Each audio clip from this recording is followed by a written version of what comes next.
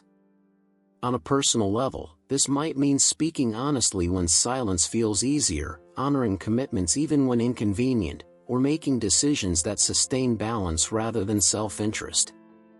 On a collective level, it challenges us to rebuild our communities and systems in ways that echo cosmic order, justice rooted in truth, leadership rooted in integrity, progress rooted in balance with nature. The Egyptian code becomes a mirror reminding us that imbalance within ourselves creates imbalance in the world. The cyclical perception of time, too, offers a remedy to many modern anxieties. We live in an age obsessed with progress and deadlines, where time is treated as a linear ladder climbing relentlessly toward achievement.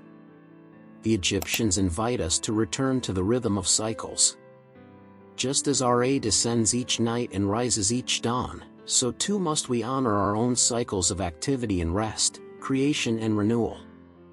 Practically, this means allowing ourselves to embrace rest without guilt, to see endings not as failures but as natural closures preparing for new beginnings. It means aligning our lives with natural rhythms, the phases of the moon, the changing of the seasons, the breath's expansion and contraction. By returning to cyclical consciousness, we reclaim the patience and trust that modern life so often erodes. The code of initiation, the journey through inner temples, can also be lived here and now. Every challenge in our lives can be re-seen as an initiation, a passage through which we are called to shed illusion and deepen awareness. Illness may strip away our illusion of control, teaching us the fragility of the body and the strength of the spirit. Loss may carve hollows in us that become chambers for compassion. Conflict may force us to recognize the shadows we project outward. To approach life this way transforms suffering from meaningless pain into sacred passage. We begin to live as initiates, aware that each threshold we cross carries us deeper into the temple of consciousness. Even the Egyptian reverence for cosmic alignment offers us a blueprint for living. We may no longer build pyramids that mirror Orion's belt, but we can align our own inner lives with celestial rhythms. This might mean spending time under the night sky, allowing the stars to remind us of our place within a vast cosmos. It might mean creating personal rituals that connect us with sunrise and sunset, honoring the daily renewal of Ra. Such practices root us in a perspective far larger than the narrow tunnel of personal concerns. They draw us back into harmony with the whole, reminding us that our lives are threads woven into the fabric of eternity. Integration, then, is not imitation. We need not recreate ancient Egyptian rituals in their exact form, nor must we adorn our homes with hieroglyphs or statues. To live the code is to awaken to its principles and embody them in forms that speak to our present moment. It is to live truthfully, symbolically, cyclically, and in harmony. It is to see our lives as myths unfolding in real time, each day an opportunity to practice the art of resurrection, renewal, balance, and vision. And perhaps most profoundly, the Egyptian code invites us to transform our perception of death itself. In a world that often fears and denies mortality, their wisdom reframes death as passage, not annihilation.